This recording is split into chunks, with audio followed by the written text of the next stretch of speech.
What up? It is time. Hi. We are here. Hi. Listen, We are prepared. there's a lot of stuff happened this week, man. It's a good week. This was a good almost, week. almost too many things going on this week, but I have you so know, much to talk about this week. I I have have a lot so of many thoughts. things. But I very much want to do Yeah. two things right now. Okay. First, my goof. Yeah. I want to start this conversation full spoiler territory because if Yes. you care about spoilers for what we're about to talk about, you're not watching us, which is Yeah. true. Most people aren't, but also you're not Right. like getting content from reasonable sources. Like if you're like, no, don't spoil Venom: The Last Dance. I envy. I envy you if you're like, Right. no, I can't listen. Like, I'm so happy that you can find. I'm not. This is not an insult. I'm so happy you could find joy in this movie. Yeah. I couldn't find joy in this movie. Um, There was one section for me where I found some joy. We can talk about that section last. okay, spoiler talk, Venom: The Last Dance, and I say spoiler talk, and there's an asterisk, and that is it's not. Like it Yeah. doesn't matter. This is like there are go. And the other thing I wanted to say is you made a checklist that you sent me after you saw it, I did. Yep. and you were just like, I'm too exhausted to say anything else, and it was like 9:30 at night. So you weren't like exhausted from a long day. You were exhausted from a long 90-minute movie. And Oh, thank God bro. this movie was only 90 minutes. If it was That was long, the best thing about this movie. what could they have done to make this longer? I have no idea you know what? Where do we want to start? Do we want to start off with Venom and then we can work our way down?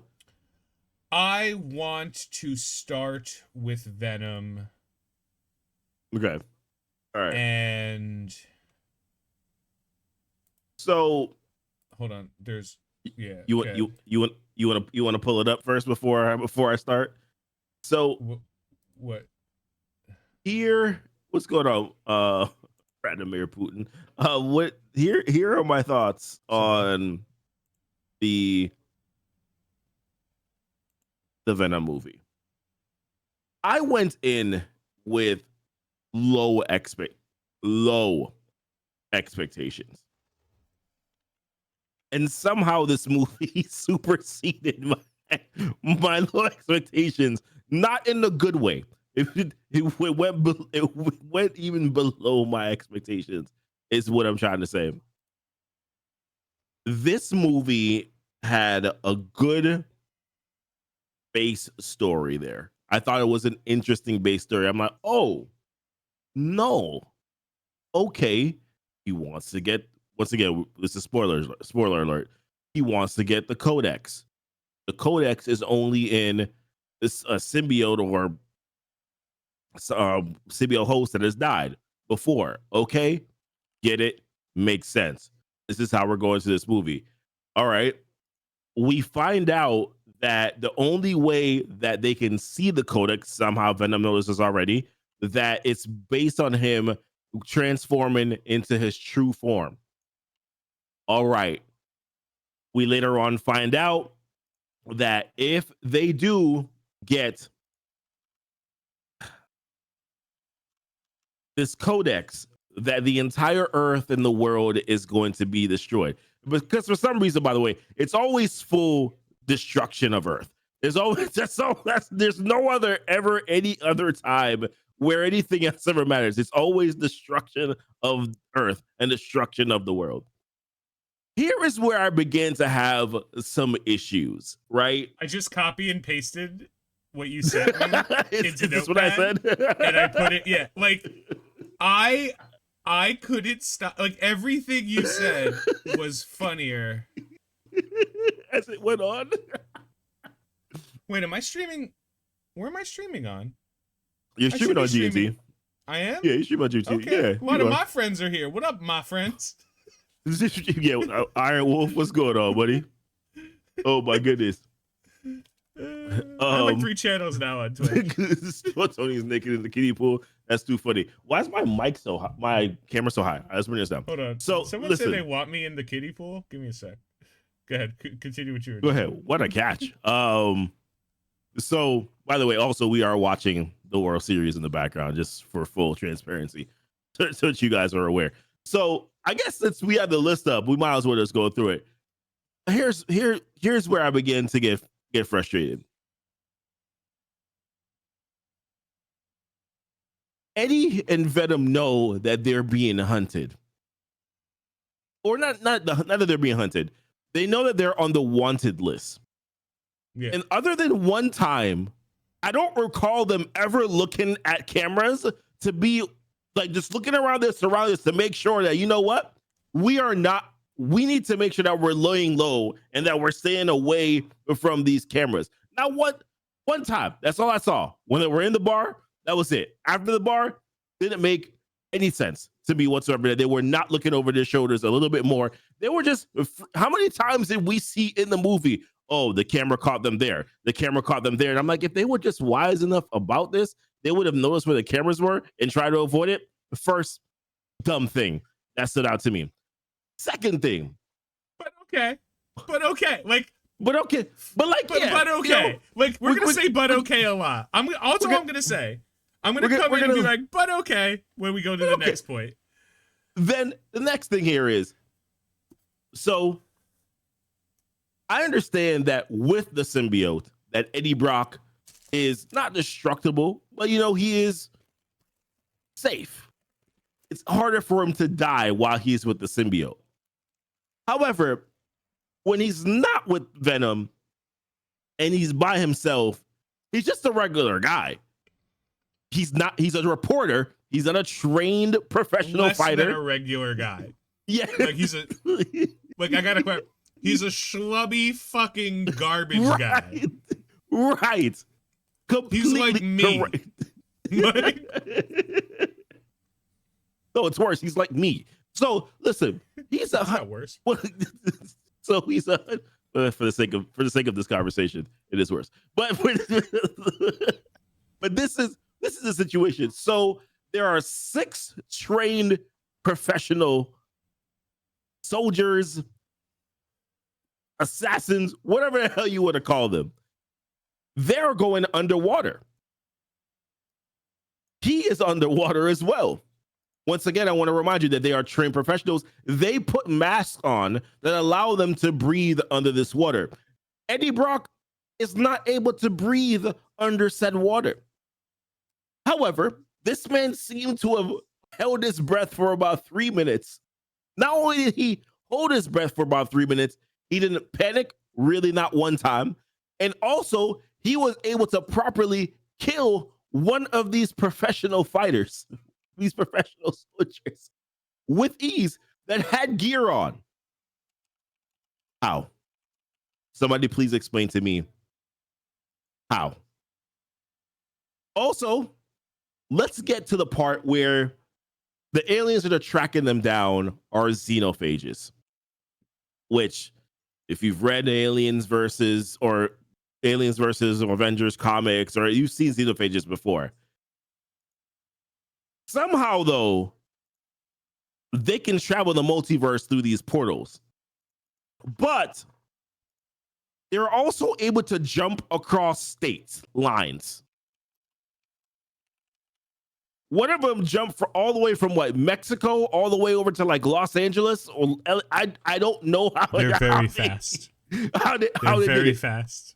They made it look like the MF jumped. That's what it looked like. Looked like the MF jumped all the way from there. I don't know how that's possible. They didn't really explain who they were, what they do, any of that.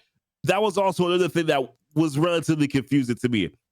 Also, Venom has already explained that if he transforms fully, that the codex that they're hunting down, because the way that they're able to lock on to where the codex is if he transforms fully, then it's like a ping. It just immediately alerts them to let them know, okay, this is where the codex is. We're going to be able to go over to that codex thing. here is the thing. Why would Venom then put himself in danger by actually transforming himself fully just so that he could dance with, I forget what the hell her name is. What's her name? What's her name again? I'm not going to say it because my first thought, I'm like, that can't be right. And that's just bigoted. So Yeah, I'm not going to say it. Let's just leave. The woman that owns the store. I know it's Mrs. something. Yeah, okay. Just because he wants to dance, he's going to put himself in danger and everybody else around him just because he wants to dance. He's going to fully transform, although he painted the stakes that if he fully transforms, that they will be able to locate him easier. So the whole point is that he wouldn't fully transform that the way that they would not be able to fully track him down and locate him. So let's just do a stupid dance. Then, but still, even then, none of the symbiotes. They brought in other members of the Lethal Protector team. There were other symbiotes that were there. There was Lasher. There was Tarantula. There was these other symbiotes. There was, I think we saw Scream. You know, at one point we saw there's a couple of them I don't even remember. If I'm not mistaken, I think we saw a fly. Sorry, a fly just came right at me. I was like, die. It's crazy. But these symbiotes as a group could not take down the xenophage. We also found out that earlier when they were on a plane and Venom pushed one into the turbines that they broke into pieces. Once they fell on the ground, the xenophages were able to form back together, although they were into separate pieces.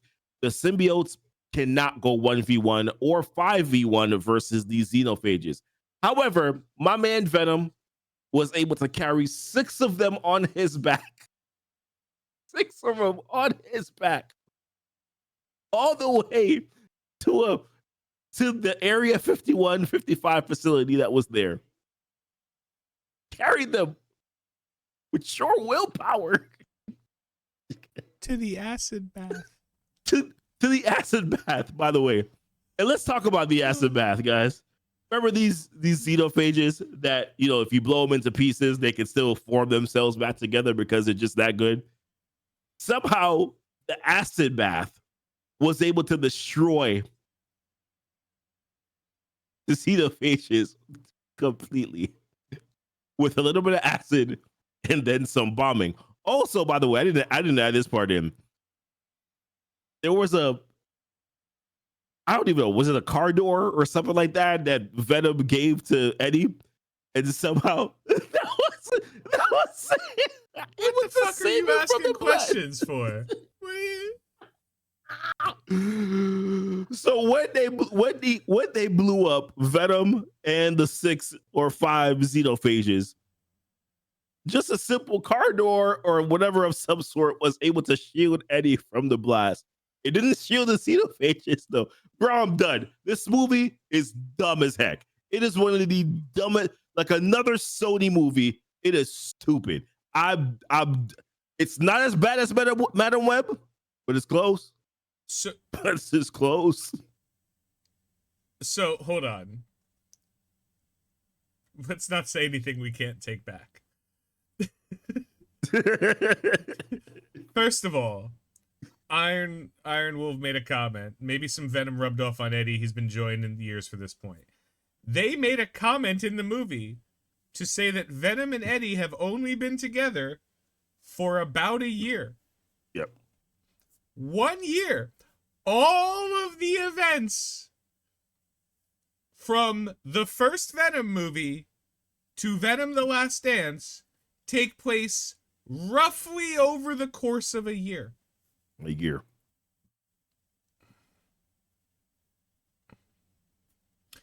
The first Venom movie was a bad Venom movie, but it wasn't a bad overall movie. Right. It was just like for a Venom movie, it wasn't good. Right. But for a movie, it was like, it was fine. It was stupid. It was fun and stupid. Yeah. The second Venom movie had Let There Be Carnage had no idea what was going on, and wasted everything about it. Yep. And I'm not entirely sure that this movie, I don't know if it was better or worse, because it's like comparing General Tso's chicken from your local Chinese food place to a street taco, but not from a vendor, from a guy who has a bag full of tacos. They are so different in terms of why they're good, bad, like whatever. Yeah. Like you can't even draw a correlation. Let There Be Carnage was a weird movie that tried to tell us something that it didn't have to. I'm all for trying to like tell a different version of the story. I really I think I get a lot of shit for like being one of the people that are like, well, that's not what happened in the comics. No, I don't particularly give a shit what happened in the comics, because if you go into any, people remember the best things in comics, they don't remember the worst. So like there are runs of every comic that suck, and then there are runs. They own gas station sushi. Perfect. There are runs of comics that are like, oh, we're never going to talk about this again, and there are runs of comics that like transcend because they're fucking amazing. Yeah. One thing we always talk about is like no more day, one more day. You know, Spider-Man One More Day. Dog shit comic. It's like the baddest, the worst comic ever, kind of like well regarded. Like if you see like top worst comics ever, it's not going to be comics that were bad. It's going to be comics that shit on what it means to be that IP. So Carnage, Let There Be Carnage, it didn't like, if you're going to do a Venom story, great, but you also have to do a good story. Like telling an original story using known characters is fine, but the story has to not suck. In Venom The Last Dance, you've kind of covered the key points. To kind of recap, yep. He was in the MCU universe. He got sucked out of the MCU universe back to his own in Mexico. So he was still in Mexico, yep. but this time he was in his universe, his Sony's Mexico. And a small portion of the Venom symbiote shed when he left. And then he saw all of these cameras in Mexico that were also tapped by the US government. The US government had access to these random Mexican cameras. Oh, okay, fine. Yeah, I didn't even process that, but yeah, that was a good point. Fine. No, fine. Okay. And they had their strike team is the most efficient strike team I've ever seen in my fucking life. Like whenever they're like, "Oh, we have to go do this," it's not like there's no flight. They're there. They're exactly there. I don't know if you know where New Mexico is. They already had people in the area. Didn't you know this? If you know where New Mexico is, it is close to Mexico. It is closer to Mexico than like New York City is, or California, depending on where you are. It is not so close that you are a 5-minute or even 30-minute airplane ride to anywhere in Mexico. And he was definitely in a resort. Like he was on the beach. Like there was a resort. There was a bar. So like, no, you're wrong. That didn't happen, but it did. So fuck it, right? Okay, cool. Yeah, whatever. Yeah. Then I'm sorry. We glossed completely over this. The opening scene of the movie is null. Yep. It's null. It's the coolest fucking bad guy that's shown up recently. Yep. And I mean recently. Like, God of the Symbiotes, true motherfucker. King in Black. King in Black. And he's sitting on his throne in a world but The he's void. locked. He's locked away in. Mhm. He's locked away in this. He can't escape. They go in so far to say, like, the symbiotes lock Noah away. He's not on Clintar. He's trapped wherever he is. Yep. Mm-hmm. He's so trapped that he can open magic portals. He's so trapped that he can open magic portals and send the xenophages. Yeah. Did they at least give Noah a sword? I don't know. Because we only see him for 8 seconds over the entire movie. He did have the sword, but what is it? He did have the sword, but he was literally holding the sword. But it's also, what does it matter? Because he can't move. But he can open portals. But he can open portals and send guys. other things there. And those other things my gosh. are super symbiotes. They're like what the symbiotes should have been. Because they're indestructible and don't need a host. Okay. So I'm going to send them to the Codex. The Codex being... They didn't really explain it very well. They explained it enough that I'm going to hand wash it. Like, I'm going to be like, fine. They're like, because Eddie and Venom died, bonded, they became the Codex. A true resurrected... Whatever. Sure, MacGuffin exists. And if the Codex is received, Noel can escape. So the only way Noel can escape from his not particularly secure prison is if a symbiote bonds with a host and then they die and resurrect. And the solution to that problem was said so quickly in the movie that I am incredibly surprised that either Eddie or Venom didn't deal with it immediately. If one of them die, there's no more Codex. Right. So I'm like, Venom would have killed Eddie. We're not talking about, oh, a bad thing can happen, but we'll mutter. No. The dark god of darkness will show up and shit in everyone's cereal. Right. But I guess we can't even say his name. Why not? He's trapped. Say his fucking name. No. No. Like, who are you hiding it from? You're the one symbiote's left on the planet that you know of. No, you're not.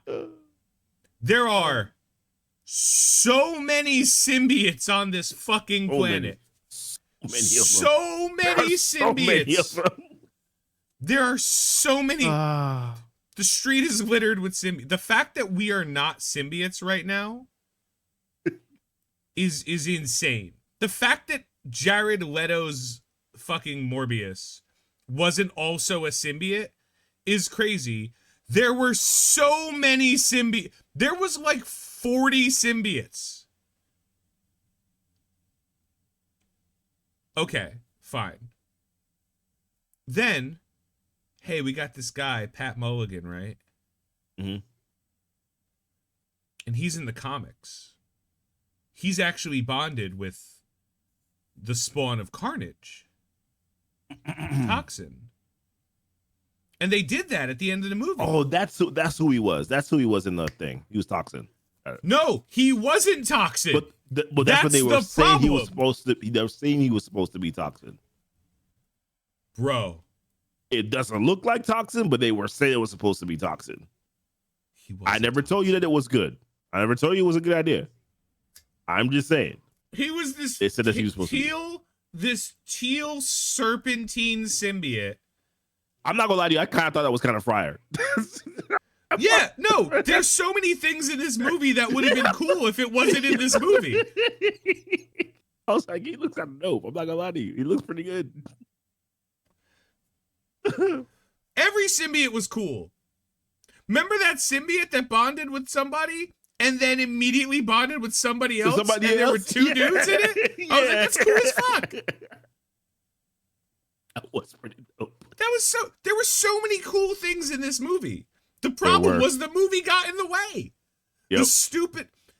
If this movie was John Wick with symbiotes and just constantly fighting, oh no, we're here to help. Did you not see Venom 1? The entire premise of Venom 1 was that the symbiotes were not here to help, but Venom was okay with it. Yeah. Also, canonically, comic book stuff, Venom is the original legacy of the right. He's the original legacy of the Necrosword. Is he Venom's lineage? Yeah, I think he is. Venom? Or something to that effect. Yeah, because I see Venom's legacy is so deep. Yeah, so yeah, okay. Venom's legacy is so deep, and the reason he left Clintar was because he believed in symbiosis, not parasitism. He believed he could bond with another, like that their purpose was to bond with other life forms and succeed. And the rest of the symbiotes, which is what they did in the first Venom movie, again, not great, but not terrible, was, no, we're just going to absorb everything out of these people and find a new host. Like, real vampire shit. Real, like, we're going to kill all the humans. Like, but then where's our food going to go? We'll think about that later. Like, and again, please, there have been, I think we talked about this, there have been 3 in my lifetime. 3 unique symbiote planets or symbiote invasion arcs. There was the original Planet of the Symbiote invasion. Okay. Which was like the late 90s, maybe early 2000s, I'm not sure. Then there was like there was like a poison Venom, poison then there symbiote was the invasion. The Venomized run. Yeah. In 2014, 2015. Where everyone became a symbioted version of themselves, which was its own thing. And now there's the King in Black run, right? So in the comics, there are these 3 events. In the Venom movie, they have all of the symbiotes. Also, can we take a moment and that main scientist lady? Yeah. She had the craziest eyes I've ever seen. Yeah. She was... The whole fucking time. At one point, I was like, I'm not gonna lie to you. Juno Temple, I think is her name. The actress. Craziest eyes the entire fucking time. I felt like they were gonna say that she's like sick or something like that. She looked that kind of crazy. I'm assuming that she's playing the role of like Silver Sable. I'm assuming. Based on the fact that she was, but in the comics though, Silver Sable, her actual name is usually, it's hidden, right? So we don't know. This is her in every scene. I'm gonna say she bonded with Agony, so I'm assuming that she's playing the role of Silver Sable. I could be wrong.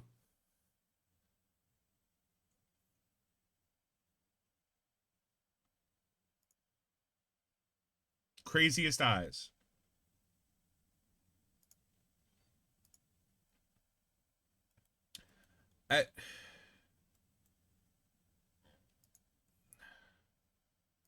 Blade might get the John Wick treatment. That's funny. Oh, we got to talk about Blade too. We do have to talk about Blade. Sony Spider-Man universe. I love you, Screen Rant. If you can take Disney's cock at least halfway out of your mouth, like I get it. You breathe through the nose. That's the best way. But like,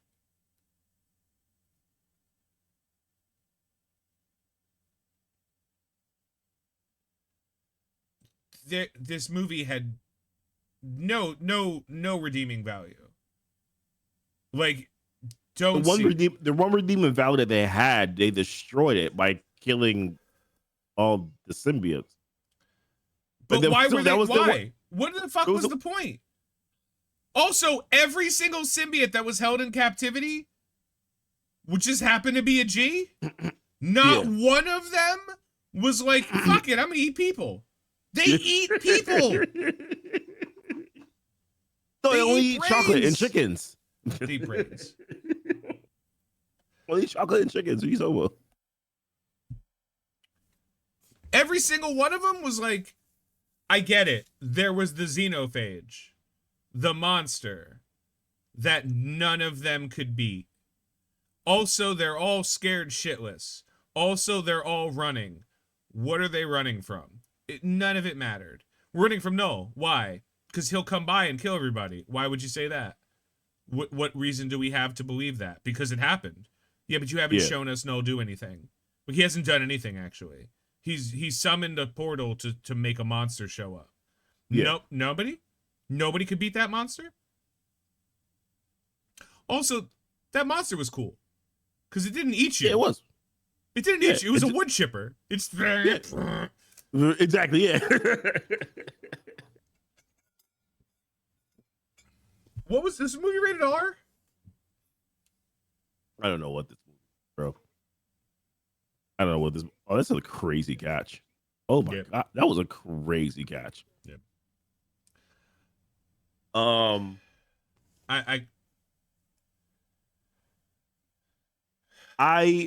Venom can still return. Oh, you saw the post-credit scene too? Cool. Post-credit, whatever. There was 2 post-credit scenes. One of the post-credit scenes was just No doing a fucking shitty jump scare.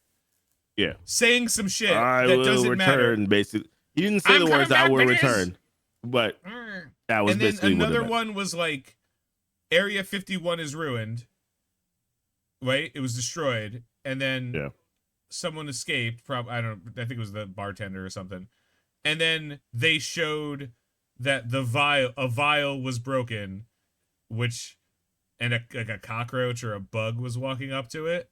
Yeah. And that vial had the Venom symbiote, which, again, when you shed, it's not the same symbiote.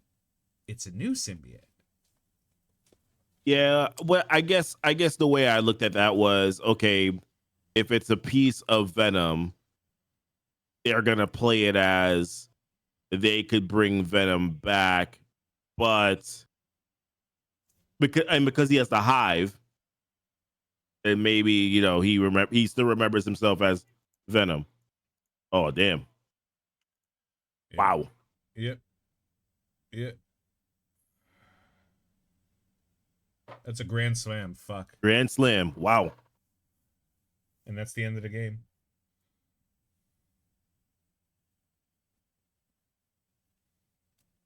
Make sure you touch all the bases. No, it's over.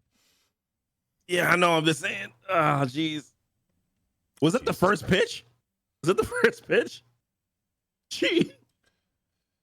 I'm a Yankees fan. Yup. Watching baseball. What's a grand slam? A problem. Yeah. Something that shouldn't have happened. That's what it is. Walk off grand slam. My goodness. Wow. Breakfast at Denny's? Yes. Yeah, exactly. That's exactly what it is. I'm not gonna lie to you. I had a feeling that they were gonna pull it off. I had a feeling they were gonna pull it off. I didn't expect that. Yeah. I didn't expect a grand slam. Jeez. I particularly thought the momentum had gone to the Yankees after that catch. I was like, there's no way the Yankees are losing at this point. But jeez, Louise. Ow. How Venom. This needs to be over. This movie didn't set anything up. It didn't. This movie didn't pay off anything. This movie does not matter. It doesn't. I don't care. I feel bad because Tom Hardy is the only one. Everyone showed up to work, by the way. Yeah. Everyone tried. Nobody was dragging ass in this movie. Mm-hmm. Everybody in this movie did their best. Tom Hardy has been giving it his all. Clark, I forgot her name, the chick from Letterkenny. She played Christmas.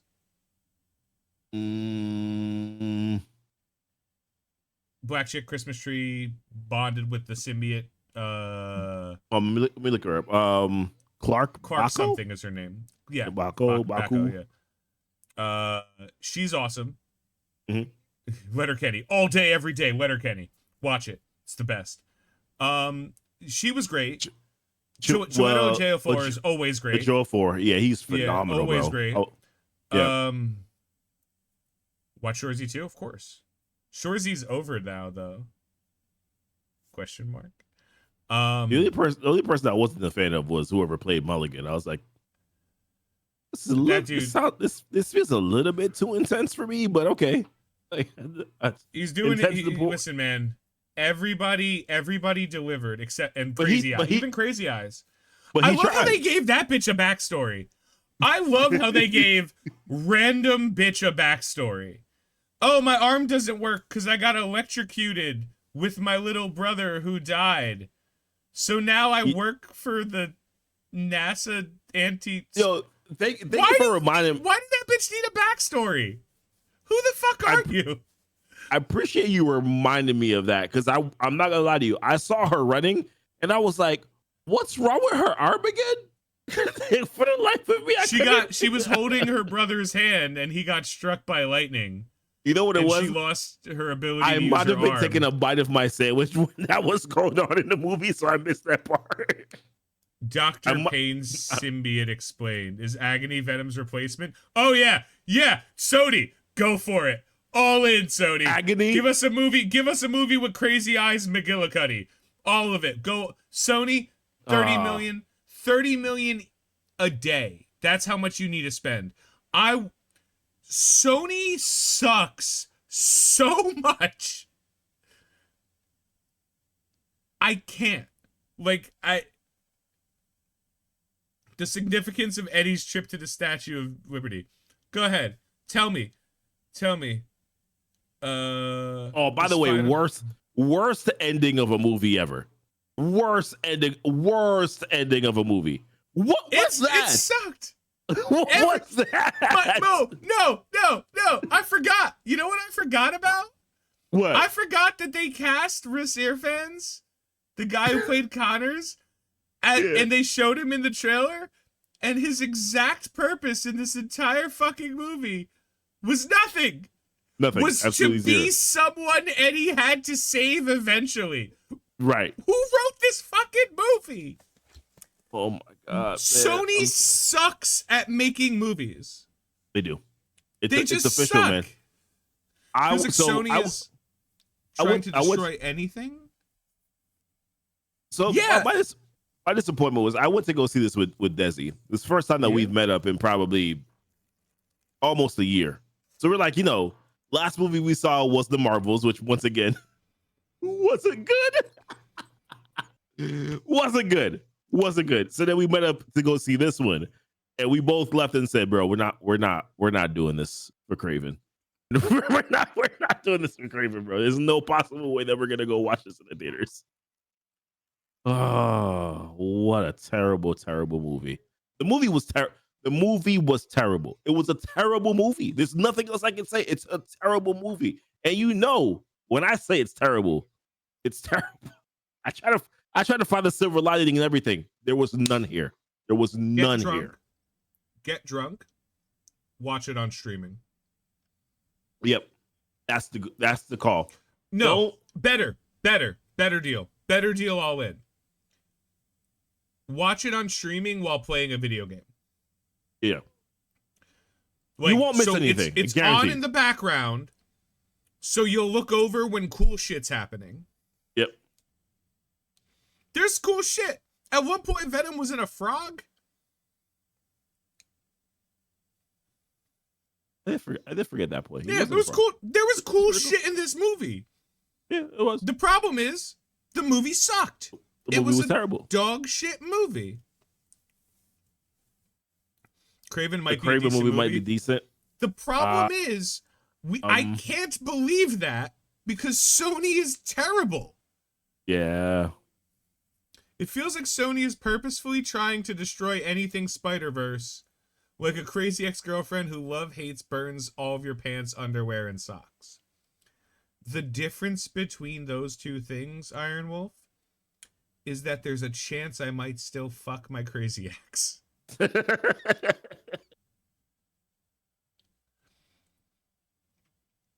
All it'll take is one text message saying I was wrong and she'll be here. Or he'll be here. Anyone will be here if I send that message.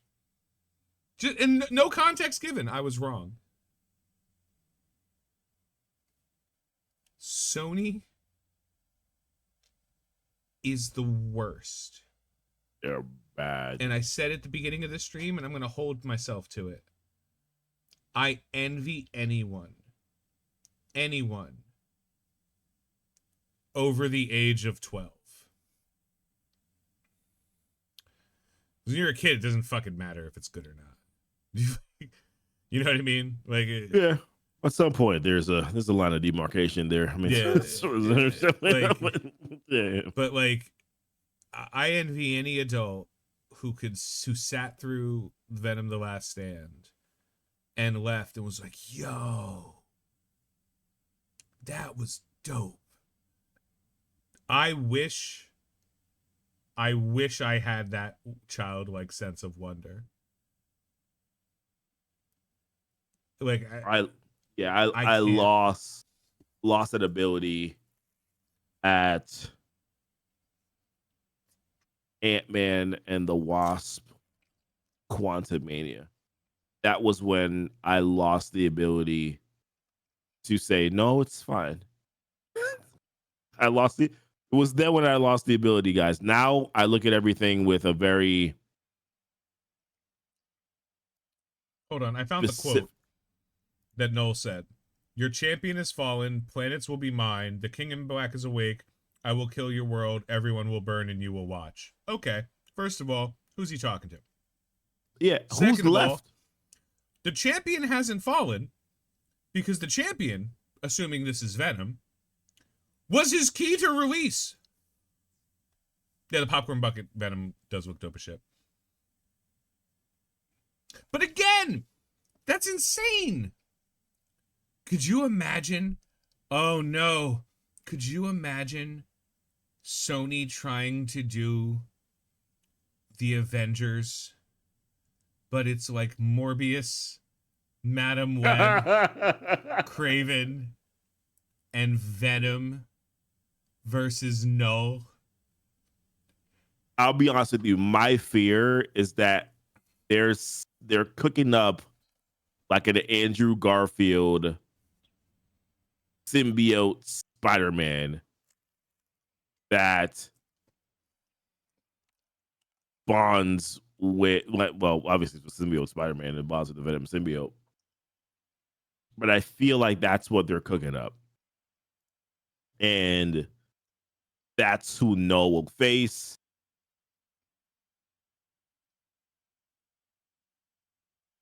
Which I don't care. Like, whatever. If that's what you want to do, then do that. But I don't care anymore. Like I said, it wasn't good. There was nothing that it set up that made me say, this is something that I'm going to look forward to. No one's going to watch this movie and care about what happens after this movie's done. No one's going to care about it. I have to see.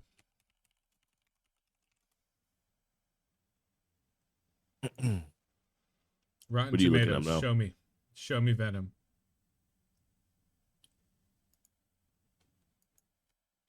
What's right there? Bullshit! 78% of fucking people. 78%? 78% of people like this fucking movie? 78? If this was 50, I'd probably still be like, that's crazy. You're telling me 80% of people watched this movie and were like, it was great. I don't know what they're talking about. I'm convinced it's bots.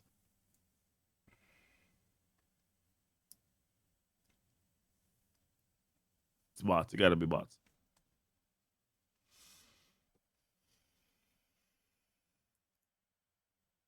Very entertaining. Highly recommend watching this movie. It was probably the What? best of the 3 movies. Needed more, no. It was 10 out probably of the 10, worst of the that's 3 all I have movies. to say. They never Gotta be expire. about to be. After reading bad critical reviews, we decided to give it a shot. It had some plot holes, but we enjoyed Eddie, Venom, Buddy stuff. Definitely a fun watch if you don't think too much. Better than the second, worse than the first. That's arguably a true statement. Great movie. Wasn't crazy about the second one. Typical bait and switch. Prefer to see future Venom movies as a woman without Venom. Fair. That I can't wait for that. I'm actually excited for that. Yeah. Love the movie. Really good and very funny. Pretty aimless plot and humor felt forced. Still gets 2.5 stars. Love Tom Hardy. He's meant to be bloody. Sony needs to give the rights to Spider-Man back to Marvel. I really enjoyed the last installment of Venom. Wah, a great movie. I like it. Thanks, Sean K. Wow, what an extremely funny, action-packed, emotional thrill ride. It was a great movie and funny. Worst movie I've ever seen. I don't think it's the worst movie I've ever seen. If this was a kid's movie that was allowed to curse. I'm still stuck on the emotional thrill ride. I can't get past the emotional thrill ride. That's the part where my I emotion can't. of nausea? This was a kid's movie that was allowed to curse. It wasn't even that though. Oh man. It's way better than Morbius and Madam Web. It's way better than Madam Web. I don't remember Morbius. That was immediate. That was a thought I was. Oh, I watch Morbius all the time. Why, bro? Why do you watch Morbius all the time? It was the best Sony movie. So you watch it to reminisce? Is that what it is? Is that what this is? Yeah. Of course, still dance. It was the best Sony movie. You summoned him with that statement. That's what you did. It was the best. Like, which one was better than Morbius? You can't count the Spider-Man movies because they weren't Sony. Marvel did them. I think the first Venom was better than Morbius. The first Venom movie was better than Morbius.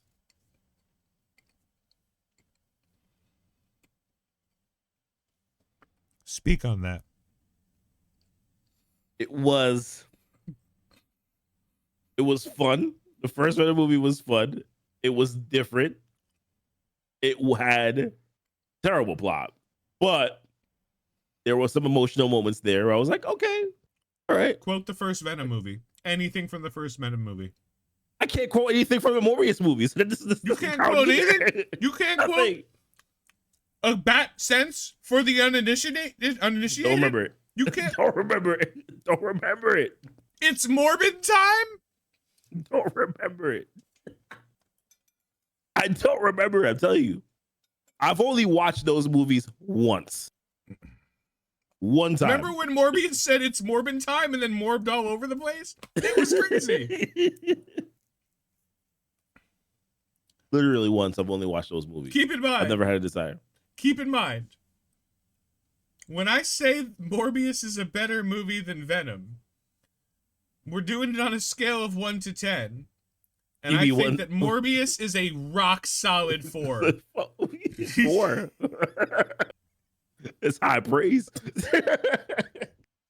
On a scale of 1 to 10, Madam Web is a 1. Because it has a beginning, middle, and end. It has characters, and there is a story. It fulfills all of the requirements of a movie. Oh boy. I liked ASM and Tobey Maguire's Spider-Man more. If we're going that far back.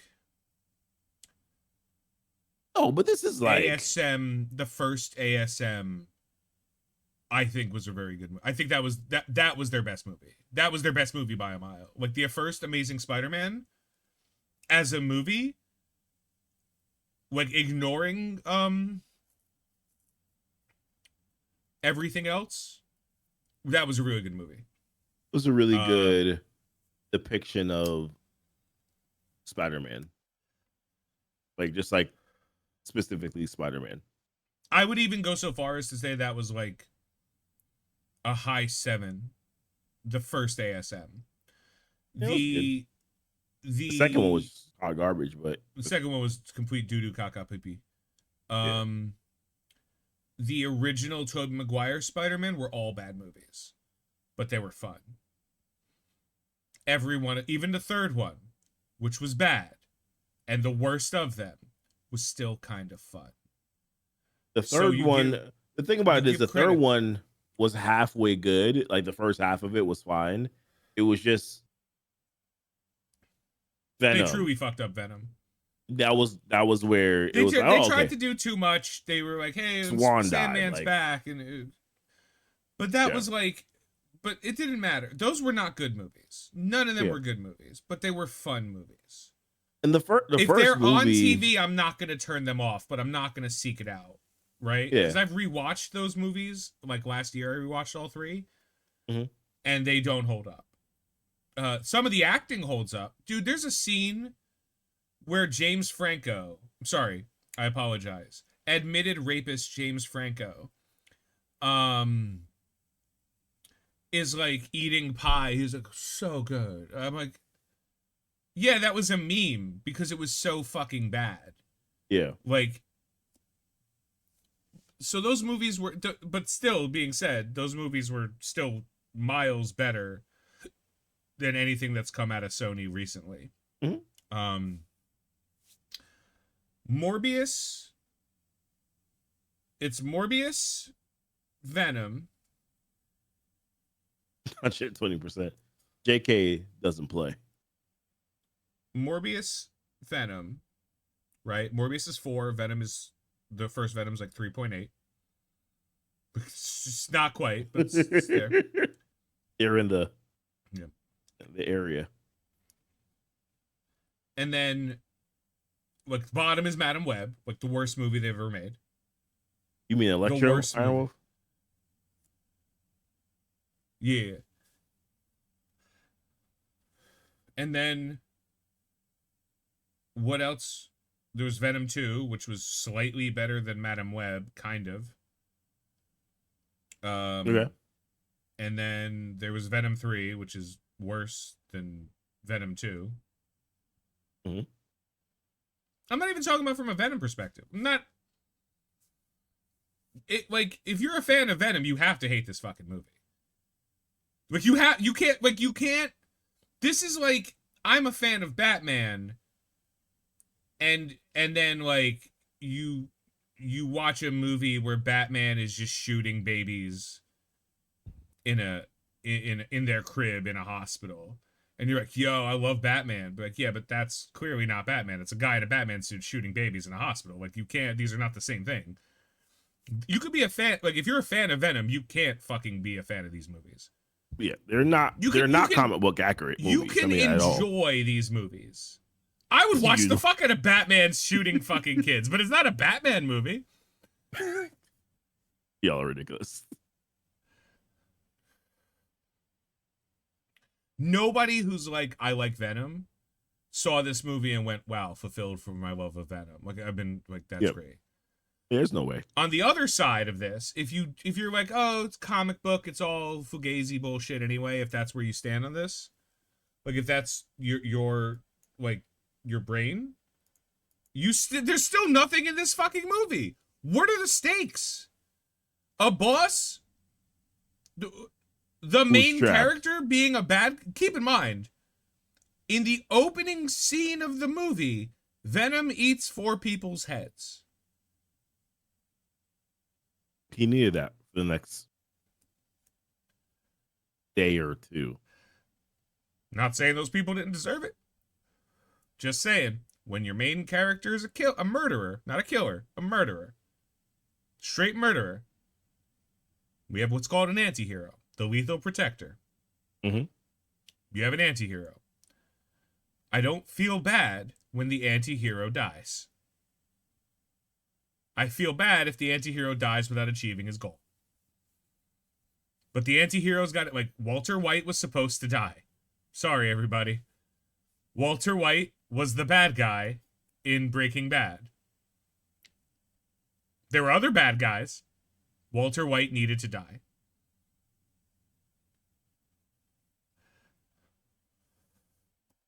Sliver?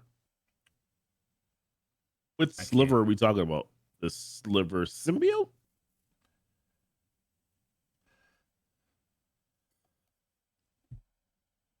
I don't know. Pretty good movie. Honestly liked it. Yep, that's my review. No name. This movie changed my life. When Venom said it's Morbin time, I morbed so hard. Perfect. I absolutely loved it. Fitting end for this dynamic duo. Verified. Okay, I absolutely loved it. Susan C. These are people, like, I wish I knew, like, you know how on dating apps, you know, viewers. I don't. Do you know how on a dating app, there might, like, you might see something in their thing that's a red flag. They might support a political party you don't. They might, like, be pro or con something you don't.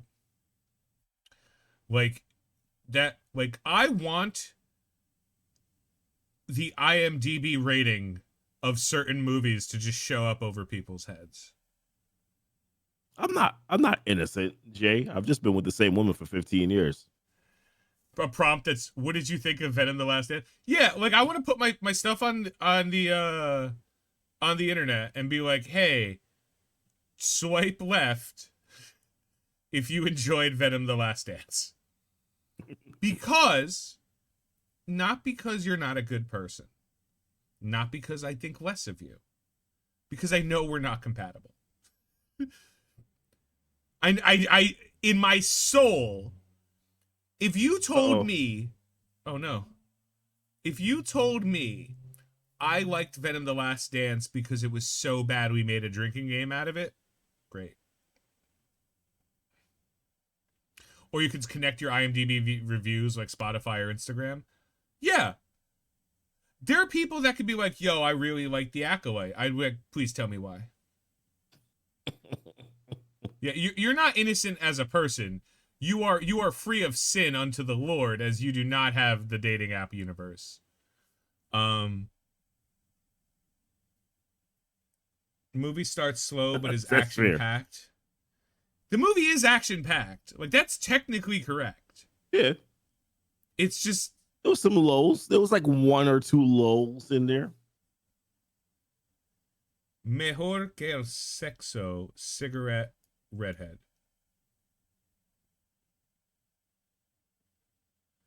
That the writing is dirty. bad, but the film is fun. It drags at times. Dude, it's a 90-minute movie. Thank fucking God. I think I'm good. We don't have to talk about Venom anymore. No, we can move on to better things. Like the news. All right, listen. Let's talk about the election coming up next week. Oh, please, God, that's no. Probably a better fucking topic. God, Jesus, no. But yeah, that would be a better topic. So, all right, next up on the list, let's talk about. Let's do Agatha. So, I actually enjoyed this episode quite a bit. There were parts of it though that fucking loved this really episode. Please continue. Really annoyed. There was a parts of it that really annoyed me. However, I will say in terms of like this week between Agatha and Penguin, I was a much bigger fan of Agatha this week than I was Penguin. I just think with Penguin, and we'll get to that a little bit later, I just think that they had such a really big, massive high off that previous episode that this episode felt like a letdown, although it wasn't a bad episode.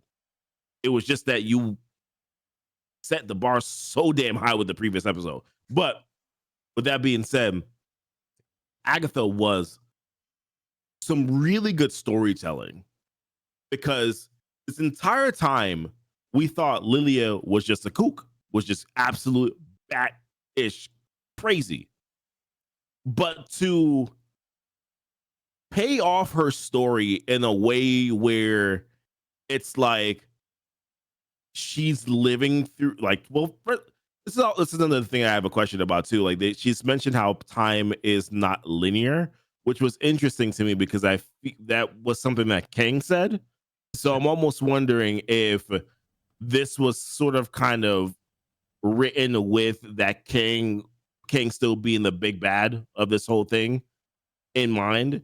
So they kind of just kept it there. But either way, I like the fact that she was able to kind of like go and live in these different times of her life, and they were able to connect the story that way.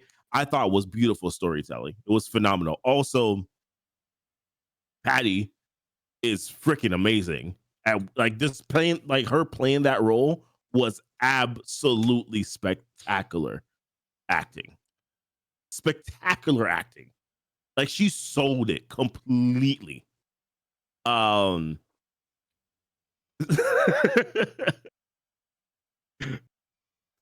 Might as well. so I know I really enjoyed this episode.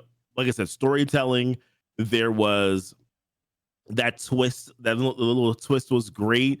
The way that they flipped everything and had her, I'm paraphrasing because I know you're gonna I want to leave you enough to come in here. No, do it right. But no, I thoroughly enjoyed it. I like the storytelling. I think it was really good. My one gripe with the episode is that they're starting to make this more about Billy, and this show is called Agatha All Along. That's what the show is called. And I'm starting to feel like they're putting First too of much all, emphasis on Billy. This And show has been called so many goddamn things. That's fair. You can't even. But they all started with Agatha. So I'm a little bit frustrated that we're continuously getting, like Agatha seems to be sort of not swept under the rug, but she's more as a side character now. It feels like, as opposed to being the main character throughout the story. That is my one gripe about this whole thing. But once again, really good episode. Probably their best episode so far in the series.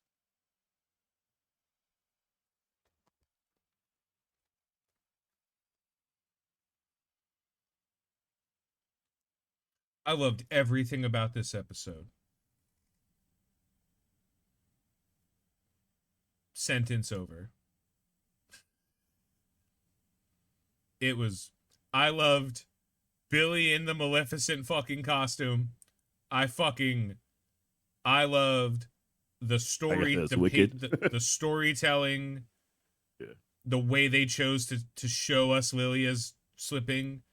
I love that. I love them doing it in the episode because it wasn't hard to follow. Yep.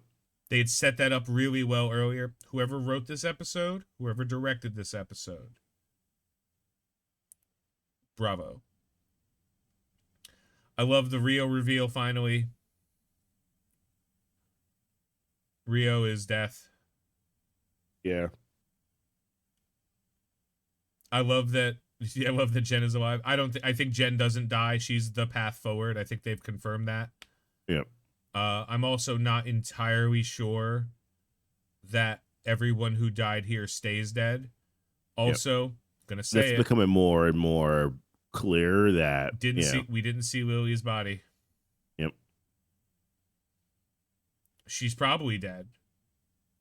Alice is doesn't probably mean that dead. she stays. Doesn't mean that they stay dead though. Yeah. Patty LuPone is truly. Nobody else could have did it. Nobody else. She nailed it. It was perfect. Yep. She nailed younger her, older her, forgetful her. She was so many different people throughout that fucking, and she played them all different. She my gay is showing. And I'm sorry, I try to keep it in for the most part. Marvelous. Everything about this. The set was marvelous. The tarot storytelling was marvelous. The reveals, it was The reveals. The Oh, reveals. The yeah. This episode, remember in the past I've said sometimes you can't judge earlier things or incomplete works. You have to like get through all of it. Yeah. This episode, like, this is the kind of episode that like I will tell people if they watch the first couple episodes and they're like, I'm not really into it. I'm like, shut up and keep watching. Yeah.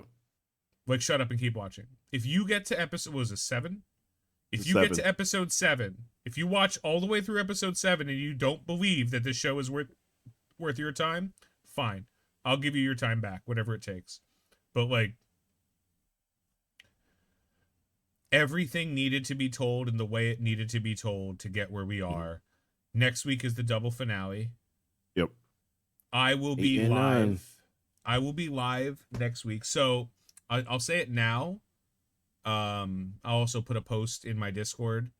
Um, in my Discord, not in anything else, in case anyone's still there. That for the next week or two, I'm going to do a couple of bonus streams on the channel. One will be on Wednesday, and it will be kind of a reaction, maybe a live reaction to Agatha. So if you want to watch along, that's fine, but it should be like a little bit later at night. And the other I'm gonna shoot for Sunday so I could do like a live react to Penguin. Mm. Just to kind of talk about it. Like to get my initial no thoughts, no review, just I saw this happen, let's go. Yeah. So I might be I think I'll do it this Sunday. For the next Penguin episode. But I'm definitely doing Wednesday. So if you guys are around on Wednesday night, you know, I'll be here, GnT, just to cover it. Because we apparently need to stream like 3 more times total a month. And that's what we're going to do. Someone had said, I wasn't paying attention who, someone had said, this is the best thing they've seen from Marvel in a couple of years. I can't say that in all certainty, but I don't have to say that because I know it's the top. Because I have the only thing I'm questioning is years. You know what I mean? Like I don't know what's Yeah. come out in that time. This episode of Agatha All Along might make the entire series for me. Everything about this episode was perfect. I'm looking at the ratings right now for this last episode.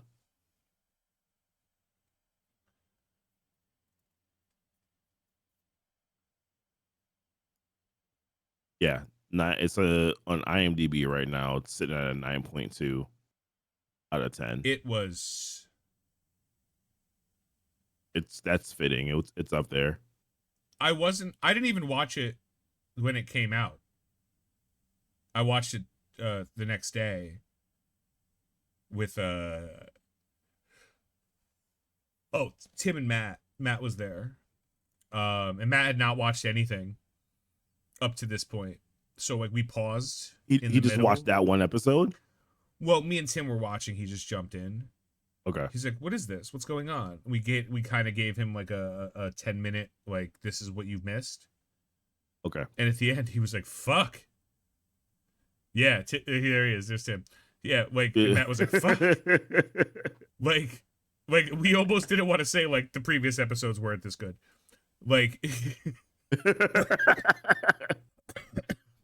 they weren't bad, but this was this was up there. Yeah, also I had to rewind the death scene multiple times because I was like, they could have tittied her a little. Like they took away half of her face. They could have just, you know. You talking about Patty or who no, you talk? No, not the 56-year-old woman. Yeah, Aubrey Plaza. Aubrey. Okay. I'm gonna fight back on something you said. I don't think they're making this story about Billy. I think they're expo dumping Billy right now because the end of this show is going to throw Billy into Vision Quest. So I think we're getting a lot about Billy, but we have 2 hours on 2 hours next week, right? It's a double part finale. Mhm. And I think that we're done with the trials. No, yeah, No, this. we're done with the trials. The only one left is the Green Witch. Oh, and that would be Rio, and But she's not in the coven. she's not in the coven. Yeah. Billy's in the coven. Billy's the Black Heart. Billy's the Black Heart because Lilia couldn't see his name. So she just drew a black heart. Because that's how she remembered him. Right. Because when she saw Billy, he had a text message with a black heart. Billy's in the coven. Why does the road hate Billy? Now I don't know. Now I'm interested. Billy is the Green Witch.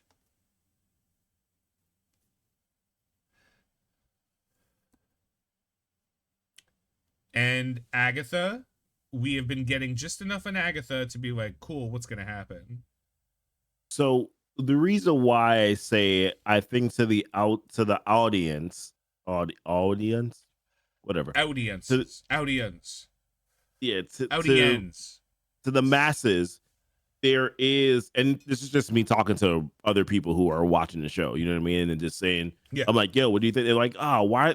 I feel like they're making this more about Bill, a lot about Billy, and I'm like, I understand what you're saying because they are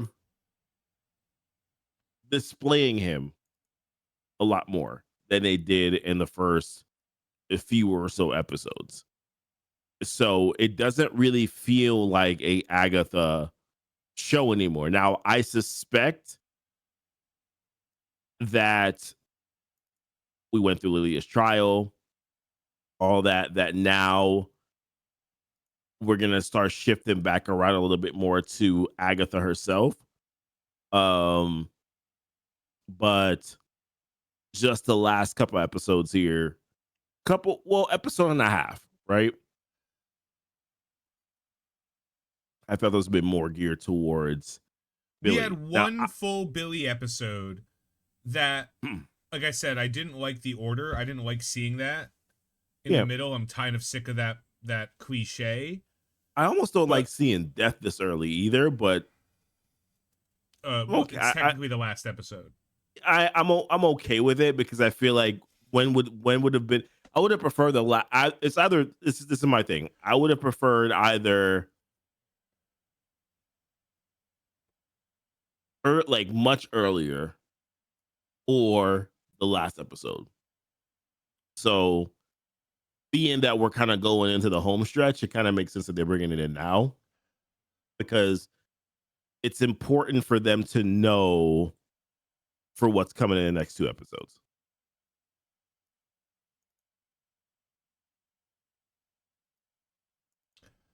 Someone's like, they actually made Death scary as fuck. That reveal wouldn't have gone so hard if it hadn't leaked.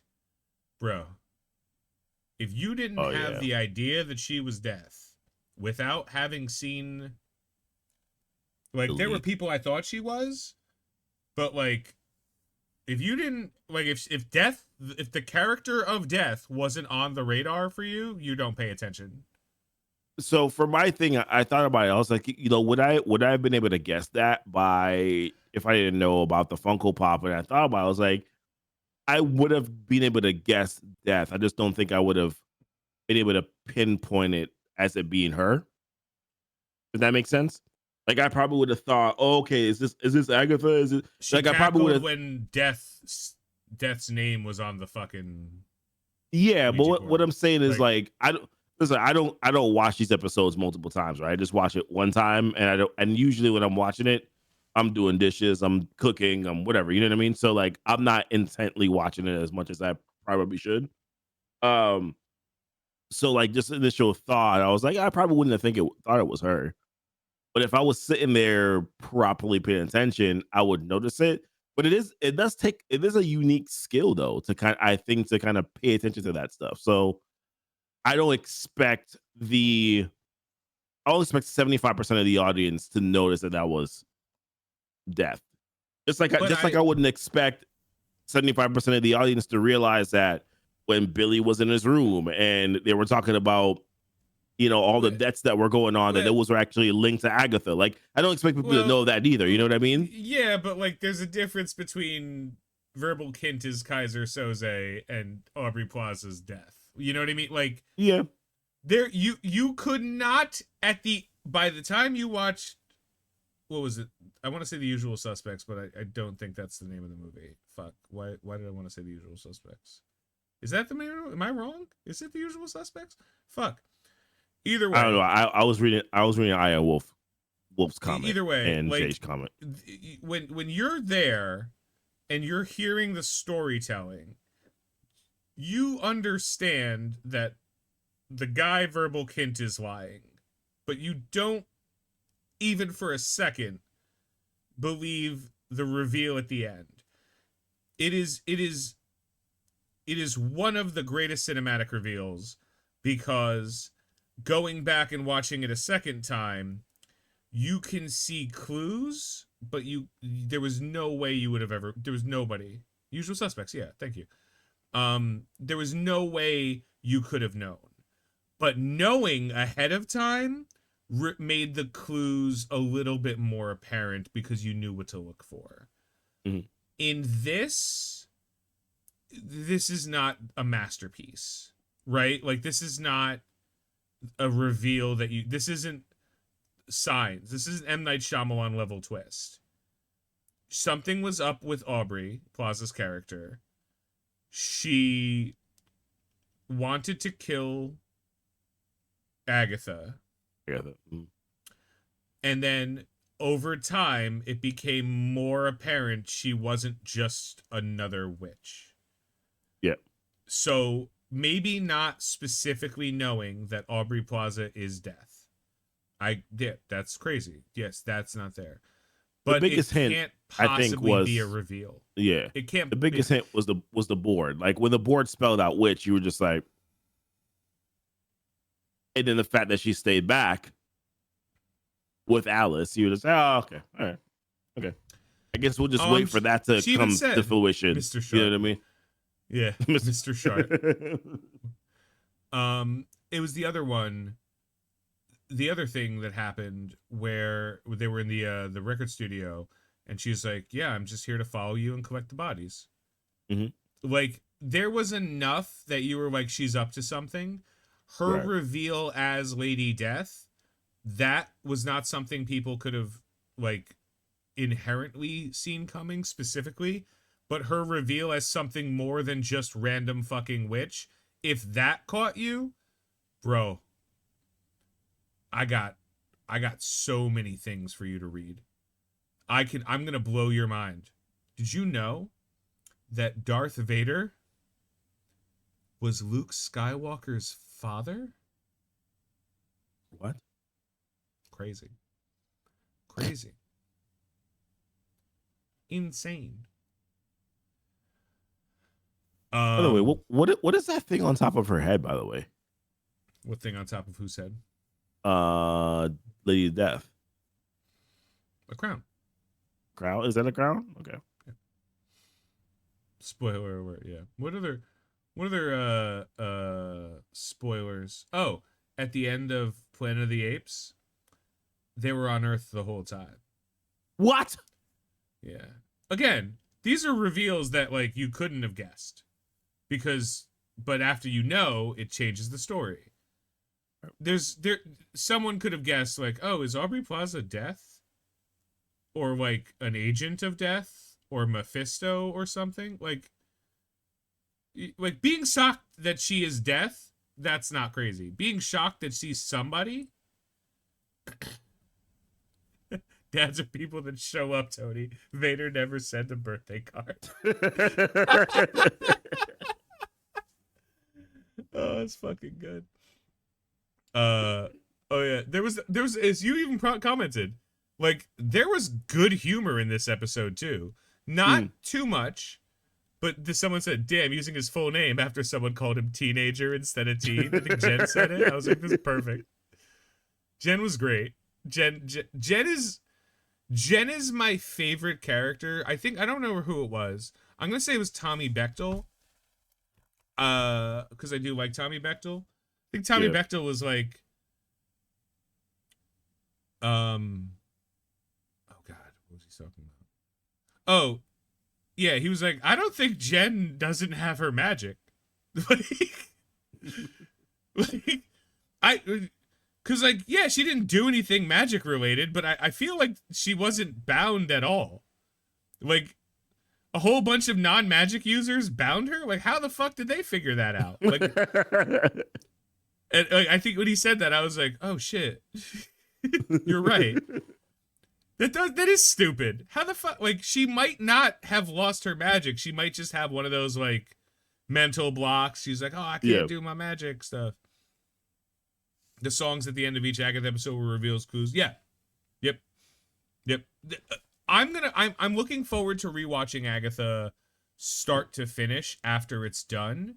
Yeah, being able to binge it. I'm looking for, which is generally why I don't like watching episodic content. I've been very clear on that. I prefer to binge. I'm not a huge fan of it either. I prefer to binge as well. Like, I love the fact, I love when they release Echo. I kind of, bitched about it a little bit, but that was just more from like a content perspective. But then I was like, no, this is actually like a blessing in disguise, because now I just get to watch. This episode was bad. I just get to move on from this bad episode and go to the next episode now. Yeah. Like, I'm really not okay with streaming becoming TV. Yeah. Like, I'm just not. There are shows that you need a week to digest. I don't believe we've seen one of those. That's not true. Penguin. Penguin is the only show where at the end of an episode of Penguin, I'm like, we're good. We're good. I gotta think about this again. I might have to rewatch it. Like, Penguin, I don't think Penguin is a show you could binge, because every episode is a movie. Hour. Yeah, I mean, you gotta think about it. Like, it's an hour long. You're just like, oh my gosh, like, what exactly what happened here? I found myself watching the episode, then rewinding back to like specific parts where I'm like, okay, what did he say here? Like, even something as simple as in the last episode, I was like, how did he know where to find Vic? And then I had to rewind and realize he said, oh, I'll tell you where I'm at when I get there. And I was like, oh, okay, cool.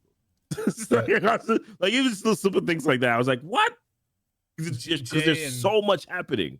Jay and Iron Man both kind of hit the same thing, which is like, I like the episodic broadcasting, like theory crafting and discussion between episodes. Okay. I do like that, but I don't like that.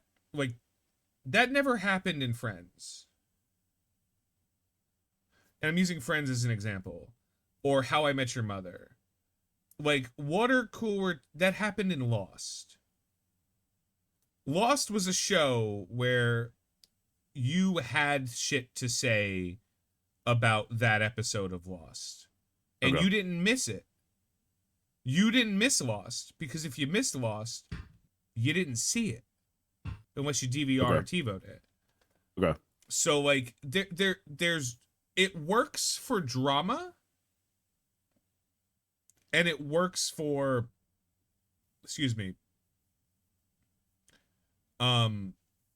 like, tragedy. It works for House is a show that's hard to binge because they're very dense episodes. You can, especially if you've seen it before. If you're rewatching it, you can do anything you fucking want. Yeah. Rick and Morty is not a show that's hard to binge. South Park is not a show that's hard to binge. If you release every episode of the season of Rick and Morty on one day, I will watch their like 30-minute episodes. They're not dense. I might not catch all the jokes and memes, but I'm going to be like, oh shit. But I'm going to get the story down. Yeah. Agatha is not a show that's hard to binge. As a matter of fact, it's standard Disney show, which is they don't know how to make TV shows. I'm sorry for anybody. Disney Plus does not know how to make TV shows. Okay. They don't. They as a matter of fact, I would even go so far as to say I don't think Disney's ever known how to make TV shows. They've made kids shows. They've always made kids shows, but kids shows are not the same format as like regular shows because of, the development of your brain. Like Nickelodeon. Nickelodeon shows don't hold fucking weight. Like they're not dense. SpongeBob was the closest thing, and that was stupid. Sorry, you're talking, and I'll share this with you if you want to put it up on stream. Apparently, Tom Holland had to pull Zendaya away from invasive paparazzi. So, hey, if you want to pull this up, you can. But I'm listening to you. Go ahead. Send it to me. Go Send ahead. it to me. No, I cannot wait to pull this up. Tom Holland. Okay, let me open this in browser. That's just a picture. You should be able to play it. No, pull up. You gotta click. You gotta click on it. Yeah, you gotta click it up. Yeah.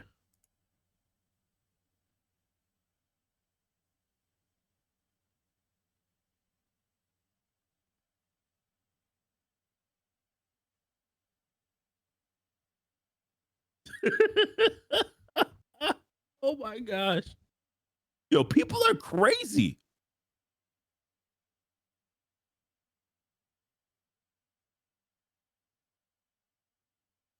People are insane.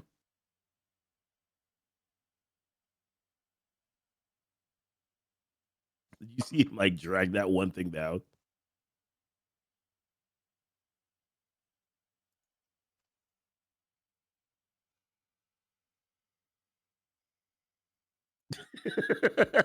No, people are insane, bro.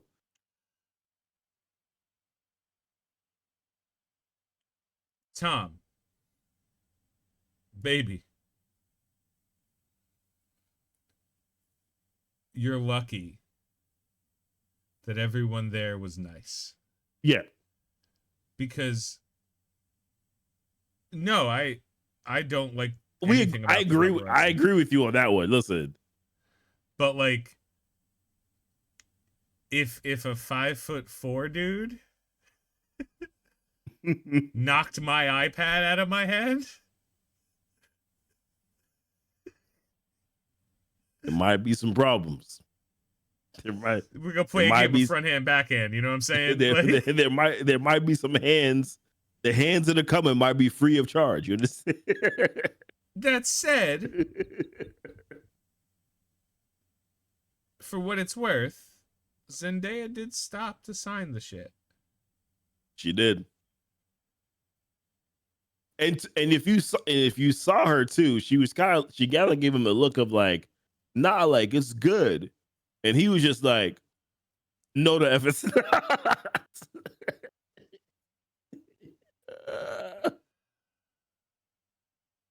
He was like, nah, they.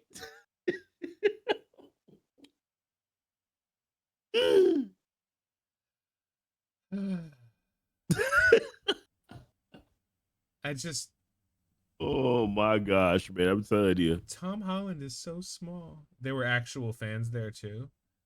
I don't know, man. I don't know.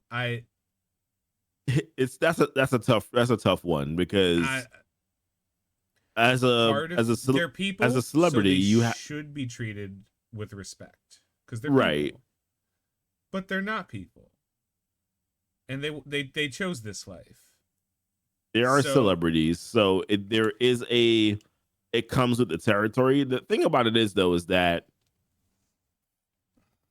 and I always say this, like if I ever saw like, oh my god, like if I ever saw there's a few actors that I consider to be like man crushes, if you want to, for a lack of a better term, right? There's like five of them that I have. You know, there's like Idris Elba, there's Tom Hardy, Hugh Jackman, Denzel, and unfortunately, I will never have the opportunity to be able to meet him because he's no longer with us. Chadwick Boseman, right? Those are like my five favorite actors of all time. Then we can go into other lists like Leonardo DiCaprio or whatever, right? I've met a good I, share of celebrities in my life, and I could I tell will you, never be that. Just because I value my privacy, I would never approach them on some, oh my God. No. Like if I so happen to be in a place with them where it's just me and them, I'll be like, hey, like on the inside, I'm freaking out. On the inside, I'm like, oh my God, yes, I did. But like outwardly, I'm gonna be like, yo, hey, I appreciate your work. Blah blah blah blah blah. You were great. Thank you so much for what you did. Blah blah blah blah. Hey, if you're open to autograph, whatever, I'll be happy to get one. If not, I completely get it if you just want to keep your privacy because I appreciate my privacy. So I want to appreciate people's privacy as well. But what you're seeing right here, that's paparazzi. Some of them, they don't have a job if they can't get a picture on them. If they can't get a picture in on Monday, they're getting fired. So why I don't like it, I also understand it. And unfortunately, being a celebrity, which I'll never understand, kind of tough. I have met a great deal of celebrities. I met a decent I amount met too. I Yeah. met Daniel Craig in a Walgreens on Astor Place in New York, and I went, "Hey, you're James Bond," and he was like, he just looked around, and I was like, "It's fine." Like, and like I just went on my day, and then he left Yeah. through the back of Walgreens. Like he did not leave through the front. I guess he thought I was gonna tell a bunch of people, "Yo, James Bond's in there." I didn't give a shit.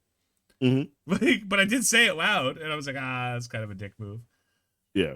I've been at events where like just happen across us. I went to a Broadway show and was like 2 rows back from celebrities. Like, Yeah. it's different. If you are at it's different. If I go to a restaurant and I look across the way and I see someone famous, they're at a Even Joe restaurant. Green. They're at a restaurant. Yeah. Like they're eating. I'm not getting involved in that shit. Like you're eating, you got some shit going on. If anything I might pass and be like, "Hey, loved you in this." And then fuck right off. Right. Because Exactly. Yeah. meeting a celebrity, meeting a person who is famous for doing something that anyone can do, but they do it well, right? Yeah. It's nowhere near the highlight of my fucking life. Like it's a cool thing. I met Jared Leto at Coachella. I think I've told this story a million times, and he was crazy. He's a crazy man. He's an absolute fucking psychopath. I'm not gonna retell the story. Like it doesn't matter. But like, sometimes you just meet people, and they're just people, and they're just doing. But if you're at like an event, right? That's what the show is for. That's part of it. You know what I mean? Like, Yeah. and it's triple worse if the reason you are a celebrity is attractiveness. Like if you win, like Ryan Gosling. Nothing has ever led me to believe Ryan Gosling's not a really cool dude. But like Ryan Gosling might be one of the most attractive men on the planet. Right. Right. And on top of it, he's rich. So he's rich and Mhm. attractive. And on top of it, he's well known. Right. You know how many rich, attractive men and women there are that aren't well known? A shit ton. You know, how many billionaires can you name? Musicians after a concert? Yeah, absolutely. Completely different story. I had a drink with the lead singer at Taproot because I was at the Irving Plaza in New York. I was seeing a Seven Dust show. I love Seven Dust. And Taproot opened for them. And I was sitting at the bar. And someone sat next to me. And I was like, hey, I didn't even know his fucking name. I was like, hey, you're the lead singer at Taproot. He was like, yeah. I'm like, let me get you a drink. I got him a drink. And he was just fucking sat there at the bar in Irving Plaza. If you've never been to Irving Plaza in New York, you cannot understand. It is like a shoebox, and the bar is bigger than everything else, and it's only standing room, and the stage is massive. Yeah. Yeah, we've met. I mean, most of who I've met are like sports players. You know what I mean? That's pretty much basically it. I don't think I've met like an actual celebrity, like an actual like actor or anything like that. It's mostly been sports players. Shoot, there was a Brandon Marshall receiver. Oh shit! Like I met him at the Prudential. Like he was at the Prudential because he used to come here for. I mean, because he had. I forgot what I don't know if it was bipolar or whatever, but like he had, you know, mental illness or whatever, right? So I want to be very sensitive about that because mental illness is like a serious thing. So he used to come here for like visits to do that stuff, and I remember we met him over at the Potential, like me and a couple friends. That was really cool, you know what I mean? But there's been a lot of other sports players that I've been around. I'm hoping to be able to meet some others at Comic-Con in about another week or so, but we'll see. But there's different. If I meet a celebrity at Comic-Con, yeah, that completely their different. Their job, they're there for available. that. Exactly. Yeah, like if I meet you at a convention, not if I like happen across you walking down an alley, you know, like like oh, what you mean? like Yeah, if you know, if I see you at an event, it's different. Like, so she was wearing a dress. She wasn't wearing a I'm going out dress. She was wearing a I got a thing to do dress. You know, like this is a thing. I'm coming to an event. This is the event that I'm dressed up for. We're color coordinated. Well, he was wearing a beach shit t-shirt and jeans, so like great. I get it, but at the same time, I'm saying like they are. This is clearly a thing. Yeah. You know, and that also wasn't a dinner if he was dressed like that. So like, maybe they were coming home from some. I don't know, but like. Also, he looks really in shape. Like he's Spider-Man in shape ready. Yeah, he looks. Yeah. Well, they start. He filming. looks like he's. He looks like they start filming next year. Next year, I know. That's great. There's a comment here. Tom Holland will be in Doomsday and Zendaya will be in Spider-Man 4. Tom will shoot his scenes for the Avengers film after finishing Christopher Nolan's new movie before he jumps on. First of all, I don't care. Marvel Studios is reportedly fast-tracking the Midnight Suns film with a director's search currently underway. Why are they fast-tracking the Midnight Suns film? Because they canceled Blade. That's our segue. Blade has been canceled, unfortunately, because people don't understand how words work and how business works. When I say Blade has been canceled, the first thing that I've heard in response is, no, it was indefinitely suspended.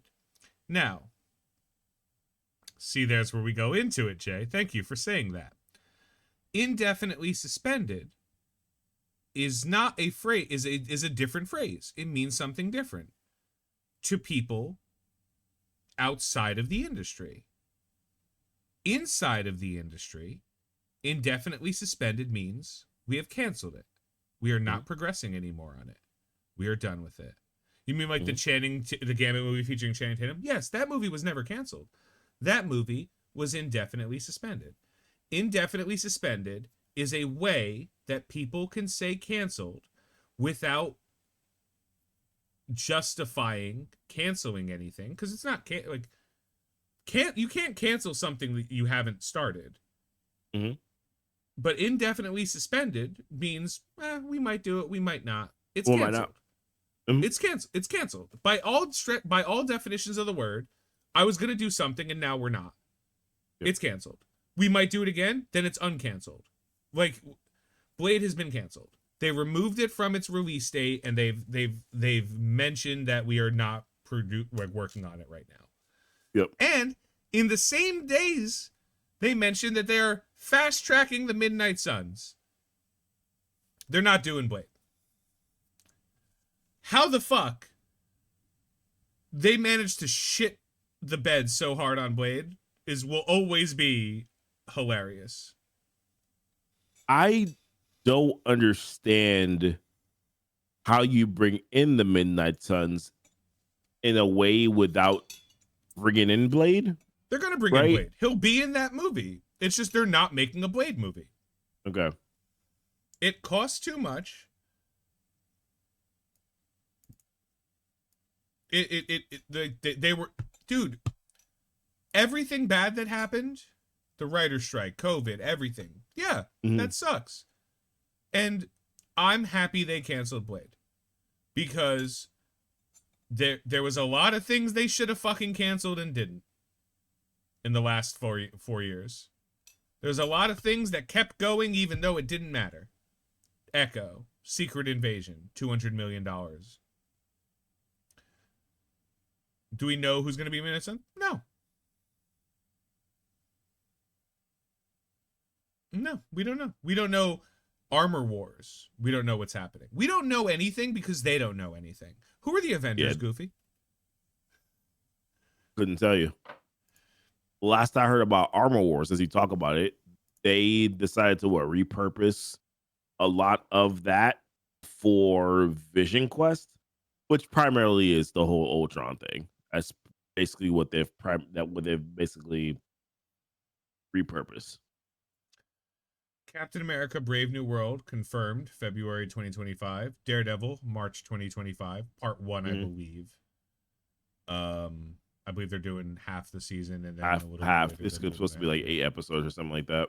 I think it's 8 because I think they're filming the second half. Or is it 9? I think it's 9 and then 9, right? I think it's like 18. They might do 8 and 10. I don't know exactly how they're doing it, but I know we're not getting the full Daredevil season because it's going to be basically part 1 and part 2. But that could change. They might do 8 episodes and then a month later release the other, who knows? Then we have Thunderbolts in May. I don't care about Thunderbolts, and because of that, awesome. I care a lot about Brave New World. I don't give a shit about Thunderbolts, and because of that, I'm excited. For Brave New World, my anticipation, or at least expectation, is that we're going to start to see how we're going to get to Doomsday. The Avengers team's going to be. I'm assuming this is where we start to build that out a little bit, like for real this time. By the time Thunderbolts run around, we will be T-minus 1 year before Doomsday. Yep. When is Fantastic Four coming out? July of 2025. So next year we have 3 Marvel movies. We have Captain America: Brave New World, we have Thunderbolts, and we have Fantastic Four. And then we have one TV show. In these 3 movies, in some way, in these 3 movies, I'm not saying only in these 3 movies, but in these 3 movies, there's 5 things that have to happen in some degree in these 3 movies. The first thing that has to happen somewhere in these 3 movies. Why aren't we making these movies? I sent a script to Blade to Marvel Studios. I'm not even joking you. I sent a script to Blade. It was like, I don't know, 120 pages. There was a lot of, I literally wrote, I can't do fight scenes. There's a fight scene here. Like, that's what I wrote. Like, George Lucas, they fight. Like, I'm not fucking, you guys, that's your job. Here's the story. I wrote a story for Blade. It was incredibly simple. Do you want to hear my story for Blade? I'll give it to you real quick.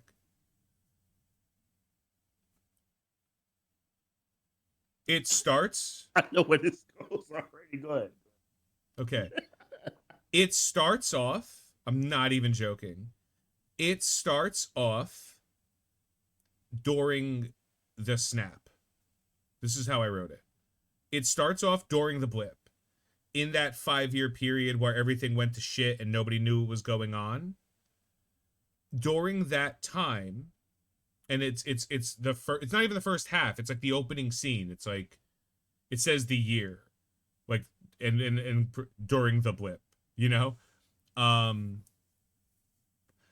Vampires have become more brazen because there are less people around to eat, and there are like no superheroes, none whatsoever. Like they're all fucked off, right?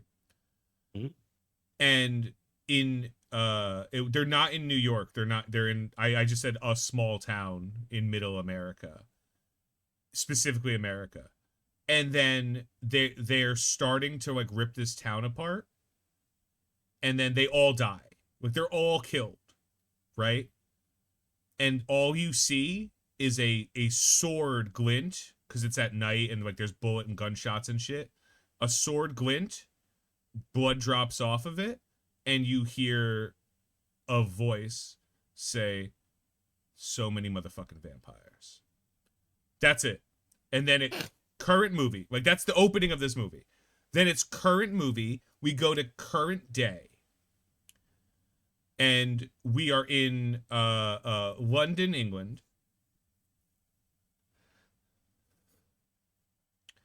And we are literally just exploring through like what's going on. Blade exists and is specifically trying to find people to help him kill fucking vampires because there are so many motherfucking vampires. And every time, for every one he kills, more are coming up. And he has no idea what to do. That sounds like a Wesley Snipes Blade? Because it's a Wesley Snipes fucking Blade. Because all I did was make Blade fucking 4. Because that's all they had to fucking do was make Blade fucking 4. All I made was John Wick with vampires. The story is there are vampires and he must kill them. And the movie is him killing fucking vampires. And there are flashbacks of different events that have happened over time in which near them, Blade was also killing vampires. The battle for New York, Blade was killing vampires. Like, he was just always killing vampires the whole fucking time because he is Blade. Is that the best movie? No. But what do you need? Blade, kill vampires. Blade 1, what was the story of Blade 1? Oh, the guy who killed us. Who gives a shit? Kill fucking vampires. Okay, so these 3 movies, we have to know who the Avengers are. We have to know what Doom's been doing up till now. We have to know why Kang is no longer a threat. We have to resolve every single post-credit scene that we've seen up to this point. Like, all 3, like, we have so many things that have to happen in these movies. Because after Fantastic Four, we go straight to fucking Doomsday. Yep.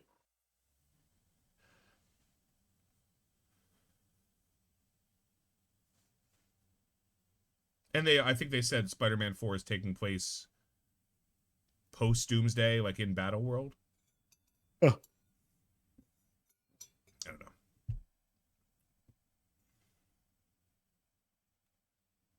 All right.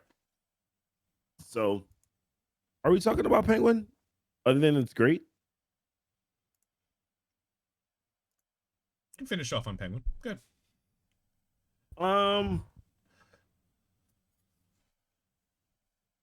It's really good. End of sentence. No, like Penguin is the type of show that I appreciate because I don't need to think too much. I just need to sit down and enjoy what's happening.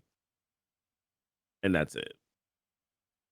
And there is action, there are twists in a sense, but the characters are who they are, and it's very clear about what they do. There's really no deviation from that.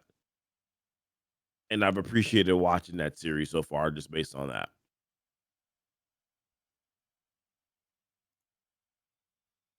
This episode was, I don't know if it was the weakest episode. I don't even want to say worse. The weakest episode, but it wasn't.